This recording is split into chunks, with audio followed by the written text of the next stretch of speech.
All right, let's go ahead and get started. Welcome, everybody. We're so glad to have you. This is our last session for the spring SunCloud Health Adolescent CE series. It's going to be a really good one. I'm Lori Kehoe, a member of the outreach team with SunCloud Health. I'm joined by my colleague, Donna Bartlett. SunCloud Health provides a full continuum of care for adults and adolescents, focusing on customized and integrative care with our locations in Northbrook, Lincoln Park, Naperville, and our new location in Matson, Illinois, which is our new adolescent residential treatment program for girls. For today's CE credit, you will receive an email with the quiz and the survey, so please complete these to receive your CE certificate by email. You should expect to receive the certificate within the next 7 days. You will also receive a copy today of today's PowerPoint from Katrina in the email, along with a link to leave a Google review of your positive experience with SunCloud Health's continuing education opportunities so far. We will also have links to register for the next 4 CE events at the end of this presentation, so please register for the next 4 free CE opportunities with SunCloud. And now I would like to present an introduction about our esteemed speaker today, Katrina Gainey. She is the clinical supervisor, lead child and adolescent therapist, and community engagement specialist at Phoenix Rising Counseling and Guidance, located here in Chicago. She specializes in supporting neurodivergent children and teens with an expertise in ADHD, ASD, anxiety, social skills, behavioral challenges, and play-based interventions. Katrina has worked across residential programs, schools, private practice, and a developmental pediatric clinic. She integrates neuroscience-informed, sensory-aware, and relationship-centered approaches and provides workshops that help families, schools, and clinicians understand emotional dysregulation and real-time regulation needs. Katrina is committed to culturally responsive care and expanding community access to child and adolescent mental health education. And I present to you Katrina Gainey. Hi, everyone. My name is Katrina Gainey, and I'm so excited about this PowerPoint today. First, I want to say a little bit also about me. Thank you so much, Ms. Lori.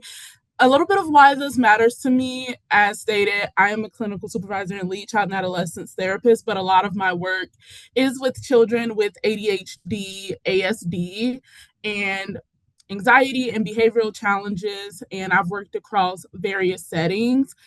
Primarily right now, what I do love is working in private practice, and I commit every summer to an all ADHD social skills, residential social skills camp in Pittsburgh, Pennsylvania, I work on the all boys program, boys 7 to 17. We also just started a girl one 3 years ago, and we have a 3-week program, and we also have a 6-week program, and we provide social skills, emotional regulation strategies in Pittsburgh, Pennsylvania. And I love it so much because my time there, it has made me the clinician that I am today, to be able to work alongside of children and having in the moment coaching, in the moment interventions, and to be able to pick up on subtle signs of dysregulation that can really change the trajectory of the child's response to a certain event. So, some of the things that we are talk about is just learning how to detect those early behavioral, psychological, and cognitive cues that signal subtle dysregulation, real-time interventions to co-regulate and support self-regulation for neurodivergent children, as well as the importance of diversity-informed strategies that respect not only cultural, but racial and environmental contexts when we are working with neurodivergent children. What is neurodivergent? diversity and neurodivergence. You might hear that term a lot. It's more than ADHD and autism. Neurodivergence refers to the natural variations in the brain functioning and the differences in attention, sensory processing, communication, learning, and emotional regulation, right? When we say neurodivergence, we're not just naming diagnoses, we're naming those nervous system differences because many kids in schools are underdiagnosed, but still or they may present with neurodivergent in presentation, and the label matters way less than the pattern of processing and regulation, right? So, oftentimes in different settings, neurodivergence may be misunderstood as behavior problems rather than regulation differences, right? Or behavioral challenges. And many neurodivergent children don't present with the obvious meltdowns. They oftentimes present with those micro signals that we're going to talk about of dysregulation that are easy to miss because they're so subtle, right? So it's not a deficit based framework, but more of a difference, not a disorder, right? And neurodivergent impacts how dysregulation looks, not just whether it exists, right?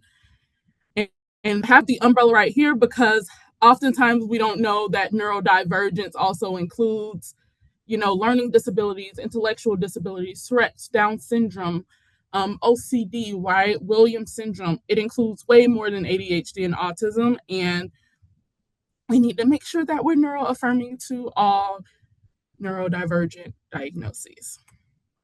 So, first, I want to start with this picture. The kid who looks fine until they are not, right? So, if you walked into a classroom, you may see this kid, right? If you walked into this classroom, would you even be concerned about the student writing, right? We're looking at the girl. Probably not because she's working quietly, there's no disruption, right?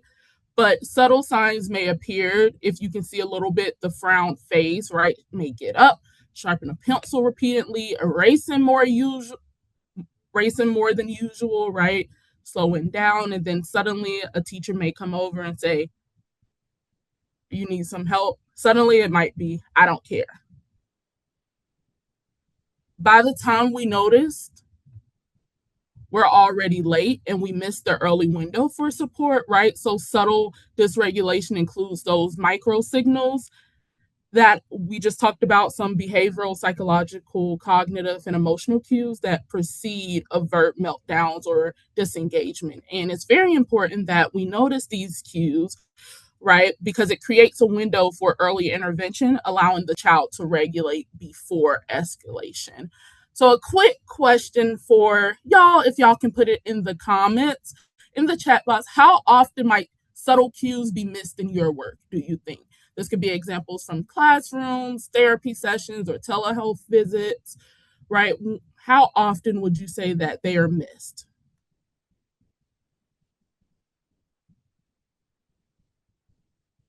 Every day, 75. Yep, 5 times a day. Very often, frequently, throughout the day in the school setting. 50%. Depending on the level of training, but I would say a lot. Telehealth can make subtle. Yep, extra hard to catch frequently, 50% of the time. Yeah, that makes sense, right? That oftentimes we're missing these subtle cues 50% of the time, 75. It's also very hard in the school setting when we have things back to back. So I just want to normalize that oftentimes I always say regardless of,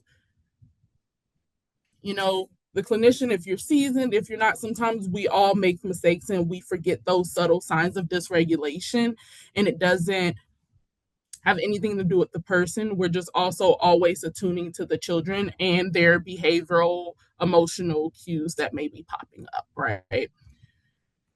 Next. So, my favorite intervention to talk about when I'm working with the children in general, neurodivergent, neurotypical, I think it's important to look at the window of tolerance, right? How we can support subtle dysregulation because behavior is a nervous system expression when we're thinking about neurodivergent children and we're focusing on the early intervention, which you'll hear I say this a lot. That's that yellow zone before full escalation, right? So when a kid is within their window of tolerance versus when they are outside of their window of tolerance, you can really tell. Um, the window of tolerance is the range from when a child can remain regulated, socially engaged, and they're able to learn. When they're in that green, as I stated, the child is calm, flexible, responsive. When they're outside of that window of tolerance, the nervous system is typically signaling stress, which can appear as subtle or overt behavioral challenges for us. That yellow zone, which is that early dysregulation, is slightly hyper or hypoarousal just outside of the window. The child is still functional, but the nervous system is moving towards a stress state, whether that's hyper or hypo, right? So sometimes it's called just outside of the window of tolerance.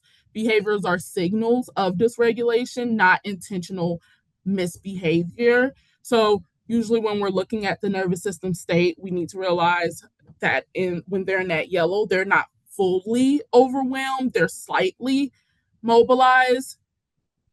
And that is the window when we can start using those in the moment interventions that we're going to talk about a little bit in these within this power behavioral examples that you may see within that subtle dysregulation window is as subtle agitation. So you may see from children who may have a neuro developmental diagnosis, you may see mild agitation, and that can present as fidgeting, tapping, pacing. Sometimes you may also see scripting, looping, or repetitive speech behaviors, right? That looping. You may see some I don't want to do it that way, right? So that low level of verbal outbursts, I don't want to do it that way. I don't want to do it, right? Some attentional changes, shifts, distractibility, and difficulty staying on task, and just that emotional reactivity that is noticeable, but it is manageable, right? And you may see the occasional, I consider this subtle dysregulation, the occasional small impulses towards physical behaviors like lightly hitting the desk before they walk out. It may not fully walk out, but lightly hitting of the desk, right? So key points I want you to take away when they're in that subtle dysregulation, that yellow zone, is children can still respond to gentle support, co-regulation, and scaffolding of skills. And the interventions are most effective in this zone before full dysregulation, right? And we know when they're outside of their window of tolerance in that red zone, where it's full dysregulation, whether that's hyperarousal or hypoarousal, this is when the child fully exit their window of tolerance. You may see, if it's hyper arousal, you may see yelling, you may see elopement, you might see physical behaviors, hitting, pushing. That hypoarousal, you may see that withdrawal, refusal, mutism, right? Shut down. And when they are outside of that window of tolerance, that full dysregulation, it's very important that your top intervention focuses on safety, containment, recovery, skill building. Recovery and skill building is the least feasible at this stage because the child is already responding from the emotional brain, and you trying to utilize the rational side isn't going to be the most helpful, right? So some children may naturally spend more time in the yellow or fluctuate quickly between, right? And behaviors like scripting, movement, or instance on control may also be adaptive regulation strategies. So you have to make sure that you're taking in consideration the child and their individual profile because that is so important. And regulation, when we're thinking about neurodivergent children, regulation does not always look neurotypical. So this isn't always calm, still, and or compliance, right? This looks different, as I stated. And telehealth also, although it may be difficult, some ways to consider this is observing their subtle cues if you do telehealth. So the tone of voice, pacing, fidgeting, their eye gaze, micro expressions, right? And intervening early using co-regulation and gentle scaffolding. The main goal is to help the child remain within or return to their window of tolerance. And what I want you to take away is if we wait until red, we've already lost, and not lost, but we've already missed the opportunity to support that regulation a little bit. So just noticing that, co-regulating and helping them stay within their window of tolerance is going to be helpful if we can pick up on those subtle signs, right? Next. My favorite way to also, my favorite person is Dan Siegel, Flipping Your Lid. If you've ever heard of him, this changes the dynamic for children too. I tend to do this with children, the flipping your lid modality, and you can do it with me. You can look at it while I am talking, but I usually have my hand when I teach the children or I teach their parents or I teach educators and I talk to educators and provide psychoeducation. I said stress flips our lid, right? So the way Dan Siegel thinks about it is he says if you use your let's say this is your nervous system, right? We're going to say your brain stem is your arm, like this is your spinal cord. Our amygdala is our big emotions, right? And this is, I always say, this is our emotional brain. Our prefrontal cortex, think of it as your thinking brain. So these are your fingers, right? So when the fist is balled, this is a calm mind, right? Thoughts and emotions are balanced, allowing for clarity and focus, especially if we're in the school setting or if we're in therapy, right? So this is a child who is calm, regulated. Flipped lid is when we flip our lid and our ability to think rationally and manage emotions effectively is impaired, and it's leading to that those impulsive reactions and a decreased problem solving. So these two thinking brains, it flips. Think of it as it's flipping your lid, right? I tell kids, think of it flipping your lid, right? The wrist is your basic survival, as stated. Your thumb is your alarm system. So this is what detects real or perceived threats. And your fingers is your prefrontal cortex and your thinking brain, right? When we think of subtle dysregulation in neurodivergent children, even small stressors, whether that's loud noise, change in routine, minor embarrassment, that for them can flip their lid, right? So let's think they're calm, they're regulated, right? Let's say they are in a classroom. This is their brain. Oh, there was a loud noise. Oh, now there has been a change in a routine that I was not front loaded with. Guess what? Okay. There was a minor embarrassment, perceived threat. Guess what? This leaves your thinking brain very exposed, right? So our thinking brain has flipped our lid and our amygdala, which is our threat detector, is now fully exposed. So why are you getting the emotions, the emotional dysregulation? Because our thinking brain is no longer over it. So the kid has flipped their lid, right? So when we think about it, the thinking brain is going offline and the child cannot access logic or consequences. So it's not overt refusal, but the nervous system overload. They have flipped their lid. That is neuroscience. Their lid has flipped. They are unable to take in any type of consequences you may give, or if you're trying to logic with them, right? So when we're looking at that, as we stated, just thinking of flipping their lid, thinking of what are some yellow zone signs that we just disclosed a few minutes ago of malagitation, right? Fidgeting, scripting, repetitive behaviors, attentional shifts. These things are showing up. How do we respond to when their lid is flipped, right? I always say focus on co-regulation first to help the child feel safe, to bring their thinking brain back online, right? We need to co-regulate, be with them in that emotion, and provide them with you're a safe person, those micro attunement statements. I'm here. You're safe. We're safe, right? Telehealth also watching for those subtle cues. And only once, what I want you to take is only once the child is back in their window of tolerance, once their thinking brain comes back online, can you teach, guide, or set expectations? You cannot give information to a child who is responding from their emotional brain while you're trying to operate from the left brain, right? So my favorite quote, which I have at the bottom, is regulation before expectation is essential for neurodivergent children. Regulate before expectation, especially if their lid is flipped. Okay. So now we're going to talk a little bit about what are these micro signals that Katrina keeps talking about.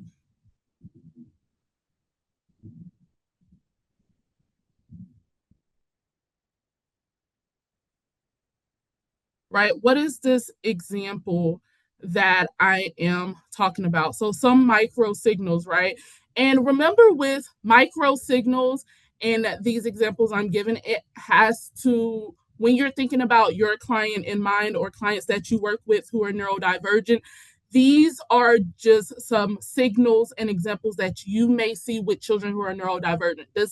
These signals are not saying every neurodivergent responds this way. No, because we know every neurodivergent child has an individual, unique profile. So you have to base it based off the unique individualistic profile of the neurodivergent child that you are giving services to, right? These are just some examples of how it may present within different children who are neurodivergent. As stated, neurodivergent looks different across the spectrum, whether that's a child who has ADHD, OCD, autism, Tourette's, right? Williams syndrome is going to look different when we're thinking about these. So some behavioral and body micro signals, I just wanted to provide some examples that some people may catch on to. Is some behavioral is silliness, withdrawal, small refusal, minor repetitive behaviors, right? And that may not always be taken into consideration. Minor repetitive behaviors may also just be adaptive regulation strategy. So knowing your client is really important. Micro signals reflect those small shifts from a child's baseline, right? What is the child's baseline regulation? Not inherently what behaviors are popping up, but what is their baseline to be able to decide if these micro signals are actually a representation of how the specific child is showing up. So behavioral changes can often look like, as stated above, right? There could be stress, there could be sensory overload that's contributing to these minor signals. There could also be cognitive fatigue. You got the body, which is some jaw clenching, some micro freezes, posture changing, fidget shifts, right? Shallow breathing, some things that may contribute to that. And please note, as I said, micro signals are baseline, relative, not bad, and it's based on your specific client.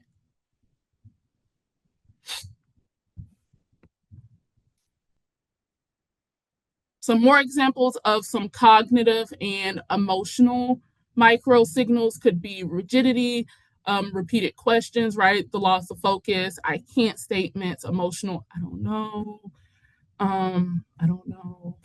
mimicking, minimizing their feelings, over apologizing, or masking, correct? And just knowing that cognitive micro signals often indicate, some executive functioning strain. So difficulty around shifting attention or problem solving under stress, or some emotional micro signals could also mean they are internally anxious or overwhelmed, right?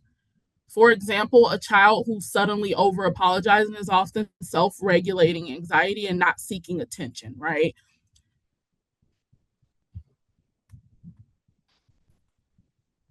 Now, some cultural and racialized considerations when working with children who may be who are neurodivergent is, I want you to take into consideration the adultification bias and the emotional containment culture that may also present with different um, cultures, sorry, and individuals of different backgrounds. So when we're talking about BIPOC children often show subtler cues due to socialization, safety strategies, or systematic biases, right? things that may be taught within your culture or your household. When we're talking about the adultification bias, um, I I like to talk about this. I can talk about this all day, but the adultification is Black children are may be perceived as older or more capable or less needing support, right? Subtle cues are often missed because of these implicit bias or these biases that comes because of the adultification of Black children. So subtle cues are often missed because of these, and the ways that we get in front of it is just doing our deeper work as clinicians and also making sure that we're also attuning to all BIPOC children and children of all races and ethnicities to make sure that we're not missing any cues. When I'm talking about emotional containment, some cultures encourage children to remain calm in public. This is very important for neurodivergent children because oftentimes dysregulation may be more internalized and not as visible. So you may not see it because they are keeping a lot of those emotions in rather than telling you about that. So what are their subtle cues based on that child that you know? Masking and code switching, right? Those are some adaptive strategies to navigate some unsafe or high expectations environments, right? So oftentimes we may miss these subtle cues because of the masking or the code switching. So be able to know what the child's baseline is and to be able to build that therapeutic relationship with that child and to help them feel comfortable to be able to state things to you, that is very important. Especially when hypervigilance and safety, oftentimes they mask for long periods of time because of their safety and they don't want you to see it if they feel those emotions internally. So making it come out makes you a lot more vulnerable, and you may not know what people's responses may be to how you're feeling and or the emotions that you may disclose to them. So oftentimes micro attunement is crucial to prevent mislabeling or punitive responses and or those subtle dysregulation signs turning into full dysregulation. Another example that I want to give is like Black boys appearing more calm they may still be inherently dysregulated, but we may not know because of their cultural, that adultification bias and that emotional containment, and they may not feel calm to be able to let that come out on top of having to mask, right? Black boys having to mask who may also be neurodivergent. So internally, they're a lot more dysregulated than they give out. Quietness or the lack of eye contact may be adaptive and not defiant when we're thinking about cultural and rationalized considerations, right? It's not, they're not looking at you because they're being disrespectful or they're not taught that specific thing. It may be a cultural thing, and eye contact and quietness may just be adaptive and not defiance, right? So I'm so sorry for the background. Um, Other things I want to take into consideration is cultural responsive micro attunement phrases that I think is very important that we can have in our tool belt when we're working with children of different backgrounds, BIPOC. Some phrases that I use oftentimes with children that has been supportive is I'm knowing a shift. What's going on in your body right now? Or where do you feel certain things in your body, right? Would it feel more helpful to take space or a brief movement break? Like, do you need some space? Right? I'm here with you. You don't have to carry this alone. Or I'm here when you need me, right? And normalizing those emotions with them and letting them know that I am not going to try and force them to talk. I am here with you when you're ready, and I want them to feel comfortable. Language, when working with children, BIPOC children, language should normalize, and I'm not normalize emotional dysregulation. This isn't me saying it's normal for us to have physical outbursts like pushing, kicking, things like that. What I'm saying is we're normalizing that we're not calm all the time, normalizing that all emotions are valid and it's what you do with those emotions that matter. So, normalizing that and offering choice and communicating safety is very important. Avoid implying pathology and focus on regulation support, the relationship and choice, because it's very important. Anyone, whether you're teachers or therapists, can integrate these phrases without special training. Clinically, this just helps children feel safe, seen, and supported, reducing escalation risk, right? And I also want you to know that these phrases can and should be adapted to reflect the specific clinician's authentic voice and the cultural context of the client. So some of these may not work for all of your clients, but you being able to reflect your authentic voice and the cultural context of the client is the most important. Something that I want to ask in the chat, put in the chat, what are some culturally responsive micro attunement phrases that you like? And this could allow also other clinicians to put that in their belt.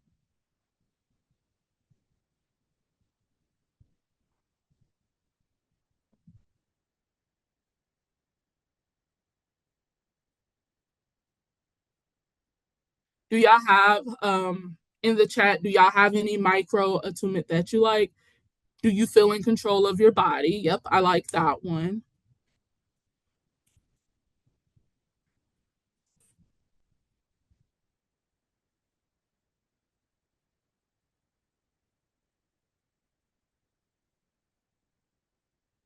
Do you feel in control of your body? Okay. We're in this together. Yep.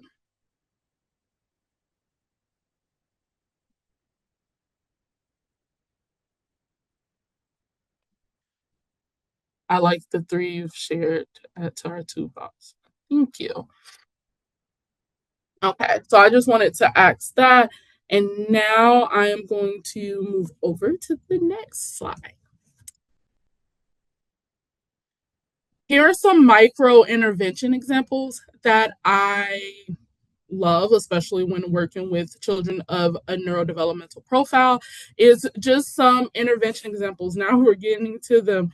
These micro interventions are small, discrete, and flexible, designed to regulate the nervous system without interrupting the flow of activities. So this works whether you're a school social worker, a school counselor, or you're a therapist in private practice or community mental health agency, right? Regardless of the setting, move and telehealth environments, this can also be supportive. One thing I want to say before I start reading them, I think it's important to also encourage children to use these proactively rather than waiting for dysregulation or for them to get outside of their window of tolerance.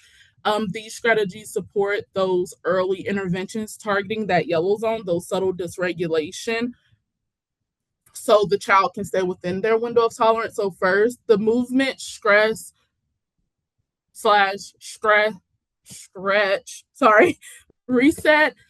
This can be something as simple as seated rocking, stretching their arms or their shoulders, right? Standing and reaching and pacing briefly. That allows a neurodivergent child to be able to get that input that they need and to be able to move their body, especially if they fidget, they need to pace.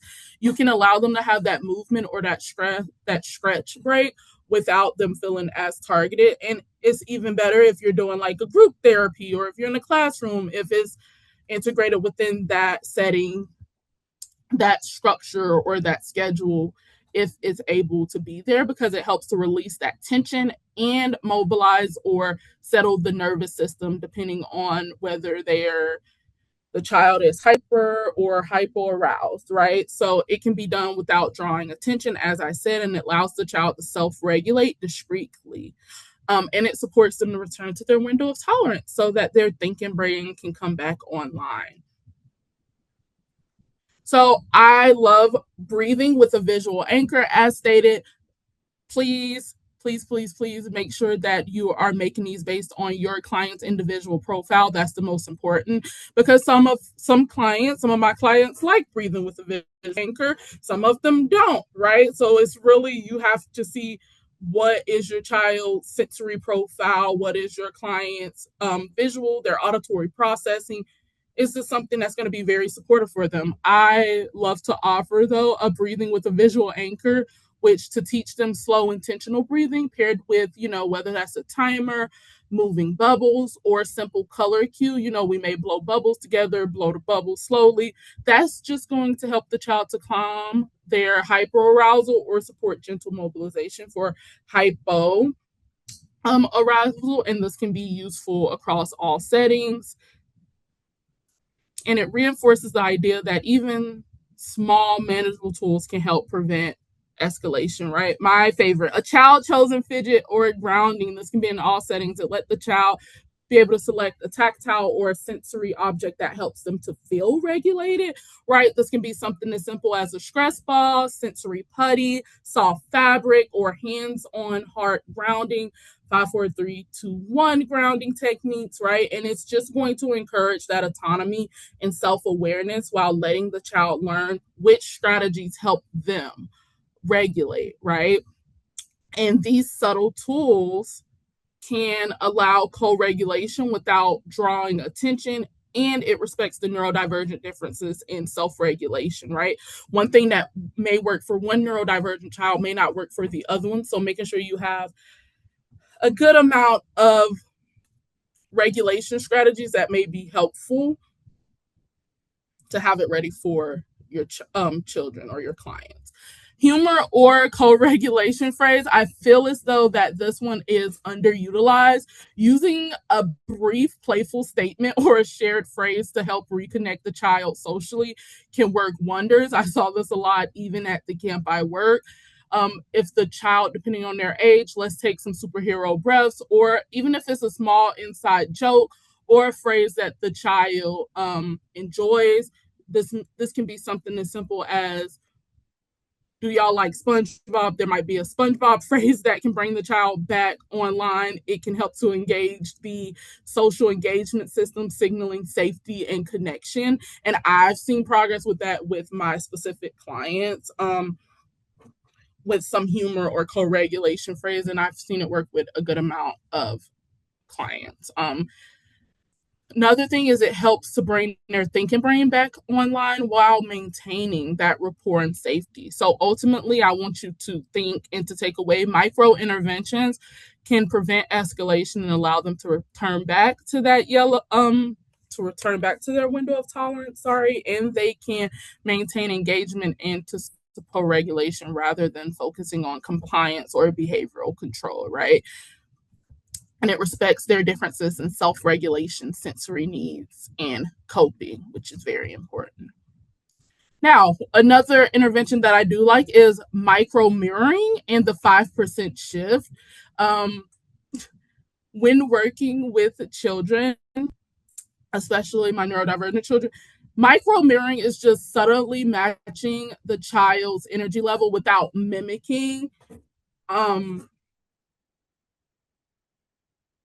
So when I say physical outbursts or behaviors, if you're micro mirroring, what you is doing is, if the child is slightly agitated, softening your own energy and don't mirror that frustration can help a lot, because it helps to build that rapport and co-regulate without escalating, right? The 5% shifts when working with children in general and neurodivergent children, that means you're focusing on tiny achievable changes in behavior or the environment. If a child is fidgeting, asking for one small movement adjustment rather than a big change, right? Over time, the small shifts can accumulate and prevent escalation into the red zone behaviors, right? Your tone and words, your tone matters more than words, because subtle cues matter, right? So if the child is highly sensitive to tone, pacing, and body language, even a kind phrase can fail if it's delivered with tension. A calm tone can succeed even with minimal words, right? We are looking for that gradual changes to prevent escalating. So avoiding that large, abrupt demand, this can trigger dysregulation. If a child is if a child is doing something specific and you ask them to do a complete 360, that's harder than you asking for a 5% shift, right? And by implementing like micro adjustments, you can maintain them in that green and that yellow, right? So it's just asking them for small adjustments, right? If you see a child is up, oh, something as simple as what seat do you want to sit in, right? 5% shift, like let's sit in this seat, right? And it's not asking them to sit down. You're asking a neurodivergent child to be able to do a complete thing rather than something that is so small and even more achievable. So you want to mirror them, and you're asking for 5% shifts that can help even for them to enter that full dysregulation, right?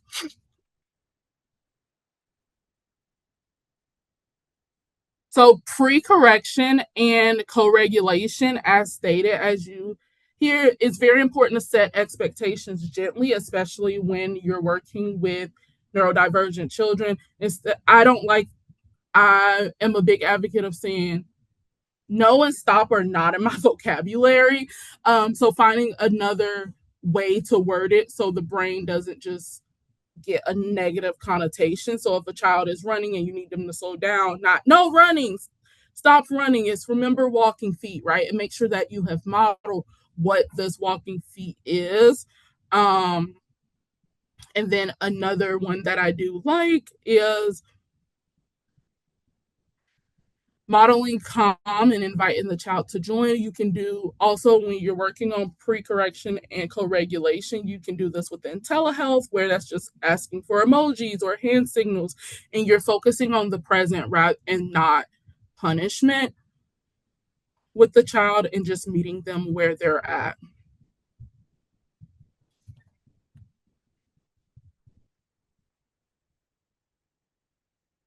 Sorry, because it's very important, right?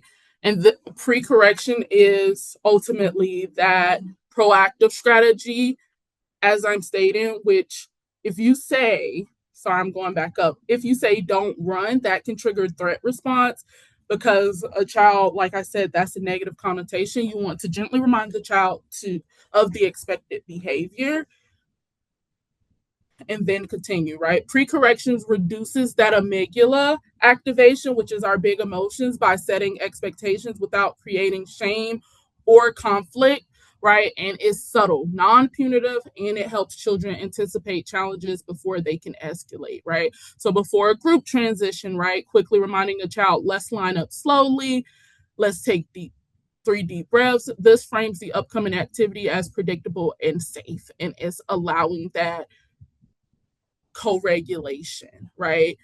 And pre-correction and co-regulating you as the adult, just modeling that calm, steady arousal and providing a regulatory anchor for the child using a soft voice, neutral body language, and inviting the child to follow.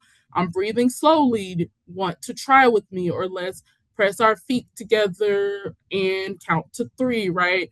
Neuroscience talks about how the adult's calm presence signals safety, like it mirror neurons and helps the child prefrontal cortex re-engage while downshifting the amygdala, right? And co-regulate works best when the micro cues are noticed first, not after overt escalation. Um, Regulation before expectation. Okay. Now, some embedded micro attunement, just like during, I think is very important. Just make sure that you're doing these within the day, embedding them. So turning brief interventions into consistent brain-based supports that prevent escalation. It's about leveraging those natural moments in the day and not adding extra work. So this can be during transitions and waiting, right? Silent cues and brief resets, subtle movement, right? And nonverbal adjustments in the classroom. Arrival, whether that's at school or therapy, soft landing rituals or short mindfulness, routine check-ins, cultural and sensory adapt adapting it, right? Offering choices, aligning with their norms, and even in group therapy, right? Just make sure that we're noticing it and we are providing these micro attunement interventions, right? It's very important and it can set the child up for success. Some advanced therapist tips is just remember to respond to subtle cues first. Eyes first, words second. Use play and humor strategically, and allow regulated fidgeting, right? And embed regulation through repetition. That is very important. Subtle cues often precede overt dysregulation, right? And responding early is low lift but high impact. Instead of waiting for escalation makes interventions harder and more stressful for the clinician. As stated, eyes first, words second. Children, especially neurodivergent or BIPOC youth, are highly sensitive to verbal input and that auditory processing. So, using nonverbal presence to regulate first, whether that's a slow blink, a nod, a gentle gaze, or a hand signal to acknowledge their awareness, is so important. And only verbalize instructions once the child's regulate nervous system shows readiness. As stated, using play and humor strategically is very important. I always say if adults played more, we will be less stressed. And I still stand by that. Playfulness can reduce the amygdala activation and engage the child's thinking brain. And small humorous observations and silly analogies or playful can reset the nervous system without disrupting routine, which is particularly effective for ADHD, anxious, or novelty seeking children who respond well to engagement and fun. And fidgeting is often adaptive and regulatory, so allowing them to do that, avoid stop fidgeting unless it's a safety concern, but providing them also different fidgeting options are very important. You can offer different alternatives, whether stress balls, small movements, or grounding strategies that support self regulation. And then just embedding regulation through repetition so the neural pathways for regulations can strengthen through subtle repeated practice across routines. And over time, micro attunement wires self and co-regulation to the child's nervous system, right? So encouraging staff and therapists to model regulation first is very important. And that's one of my, and we are short on time. So I just want to make sure that the last thing I say is what I want you to take away from it is subtle cues, is early warning signs. Micro attunement prevents escalation. Small context sensitive strategies is a big impact. Make sure that cultural and sensory context matters and that you're making sure that all your interventions are based on the client's profile, and make sure that we're supporting brain regulation in children who are neurodivergent. Ultimately, they just process information differently. When provided with appropriate regulation supports, these differences can support the development of meaningful strengths. Y'all are going to have, that is the end of my PowerPoint, but you're going to have access to it. Thank you so much. And I want to make sure that we highlight the two at the end. Thank you so much, Katrina. And we do have some questions. So we may want to go back to one of the slides. Um, Okay. Alyssa is asking, at what starting age are these intervention examples appropriate for? So how young? And potentially could these also be used for older clients and students? Yeah, so I know that this is probably not the answer you suspect, but I'm very big on individual profile. So I believe, depending on the child's developmental level and their individualistic profile, what works for them is going to be different depending on where are they at developmentally, because we also know children who are neurodivergent typically their chronological age developmentally it may be 2 years behind, 1 to 2 year difference comparably to neurotypical peers. So one quote that I may use for a child who is older, I mean, younger, sometimes that may, when I say younger, like a child who's 12, it may be also helpful for a client who is 14. And I have seen success with that as well. A lot of the interventions that I have placed in here, I have used within children 7 to 17, even 4 4 years old, I have limited the language and I have made it more developmentally appropriate. So very short and direct in the interventions that I may use. Did that answer the question? Any other questions from our audience? This has been so helpful, and I just want to make sure that the audience knows that you can contact Katrina as questions come up and you begin to go through and review today's presentation slides, to reach out directly to Katrina for more information and collaboration. She's a great resource for you. She's worked with schools before. She's worked with other therapists. She consults. So she's really that person that in the moment you can reach out to her for more consult on the issues that you're dealing with. And what I really appreciate about what you're talking about, Katrina, is this individual profile. So instead of one size fits all, that you talk about having the toolkit, the toolbox. And could you talk a little bit more, maybe to give us a little bit of encouragement that we will make mistakes, we will kind of fumble at times, and how we can recover quickly with our students and our clients in moments that we're trying to help them regulate. Yeah, so I feel we're always going to make mistakes. I say it all the time. Like, I also make mistakes with my clients. And I found the most beneficial thing that you can do when you make mistakes, especially when working with neurodivergent kids, is because I'm smiling because they are smart. And I've done this with my kids at camp. Normalize it.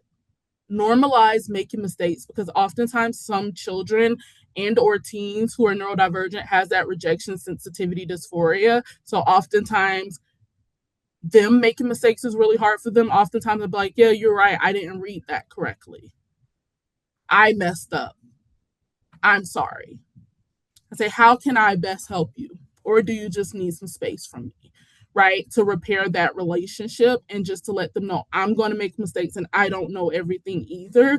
And that also helps them down the client or the student down the line to be able to be like, oh, yeah, it's okay to make mistakes. Miss Cat made a mistake and she apologized, right? So they can pick up on those skills, and that even you as a regulatory and a safe adult, they'll be like, oh, huh, I remember my therapist said that, or I remember Miss Cat said that. So I'm sorry, I'm gonna mess up, right? And they pick up that language. Kids pick up and they mirror what they see and what they hear. So make sure that you're normalizing that experience for them too, because we're not always gonna get it right. Miss Laura, like, we're not always gonna get it right, and letting them know I'm an adult, but I make mistakes. You're right. I did get it wrong. And that can help to repair that relationship with that kid. Even you might be the first adult that admitted to making a mistake. That's so helpful. Well, I just want to let our audience know this is how you can contact Katrina. I encourage you to reach out to her to refer families as you would SunCloud. You can contact me or Donna to make a referral to SunCloud, and we work closely with Katrina. And I hope that you will reach out to her to make a referral, or direct a family to call Katrina. She does amazing work. And, we're all in this together and we can help learn. And we're just so grateful, Katrina, for sharing your expertise with us and now being a resource to help us figure this out as we go. Thank you so much. Thanks, everybody, and have a great weekend. Be sure to sign up for the next 4 CE events. This is the flyer. You should also be getting an email with this flyer on it, so be sure to register for those. They're very important and timely topics. And we will see you next time. And thank you so much for all that you do in our community. Thank you. We'll see you next time.